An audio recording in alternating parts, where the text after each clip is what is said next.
2006. Okay, Mother's Day of 2006. Yes. Okay, what My happened? my son was working for a carnival out of town. I was at the grocery store shopping. When I got back in my car, I had several messages on my cell phone. Mama, when are you coming home? I'm in town. When are you coming home? Okay. Well, I called my house to let my son know I was on my way home. A bunch of his buddies had come in from the carnival with him. They said he's not here. He used the Explorer to go see another friend. Well, I went on to my house, had all my groceries in my car. All these buddies of his, when I pulled up, come running outside, hugging my neck and everything. We heard an ambulance go by. And I told my husband, I said, I called my son Bubba. I said, I hope that's not Bubba. And I just had a weird feeling I had to go check. We went maybe a mile and a half from my house, came up on the wreck, the vehicle. I noticed the vehicle. I knew that's what he was driving.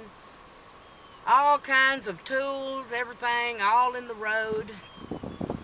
And I'm not going to lie, my son had a warrant for his arrest. Mhm. And the police were looking right in the edge of the woods. I was thinking, well, he wrecked, he took off through the woods, he's going to be back home. Yep. We went down the road, turned around and came back, and we stopped. And my daughter asked one of the guys that was standing there, she says, well, what about the guy that was driving? They said, oh, I don't think he's going to make it to the hospital. I don't think he's alive right now. They said that he was not breathing on the scene. He had blood coming out his nose, his mouth, his ears. So I beat it back to the house, told all them guys, get the groceries out of my car. I got to the hospital. It took like 7 hours for me to be able to see him. He was in a coma, and I guess what I always said that I believe in God, but what really, really, really I felt that day, I mean, I had been to the hospital before with family members, and I guess trying to draw attention to myself being to a kid, Uh huh. I'd say, well, I'm going to go in the chapel and act like I'm praying and all this, and let people walk by and see me and think, oh, how sweet, you know. Y'all can go ahead and get in. I'm going to circle around. Okay. But anyway, that day when my son was in intensive care in a coma, I was sitting out in the lobby, and I picked this Bible up, and I said, I'm not going to turn to no certain page, just whatever page I turn to, I'm going to read. Right. I turned to that page, and I don't even remember what I read, but when I read it and I laid it back down, the chapel was right here to my right, and I thought, I didn't really think, it was just like I had a pulling for me to go inside the chapel. Uh huh. I got up and I went inside the chapel. I did not leave the door open. I closed the door. I got down on my knees, and when I did, I just prayed to God to take me and not my son. And when I did, I felt somebody lay their hand right here on me. Just I felt a light touch, and they moved my hand.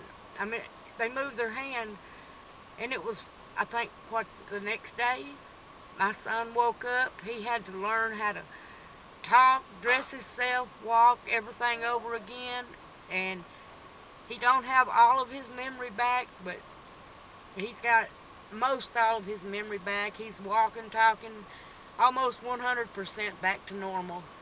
And if anybody says there's not a God, I'm here to tell you you're wrong. You're so wrong.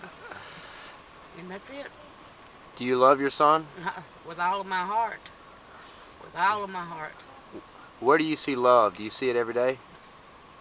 Where do you see love in this world? Most. My family. I can tell. My family. I can tell. That's what I was thinking. Well, I love you. I love you too. More than you'd ever know. You've helped us so much. It's just so many people that's just on this trip.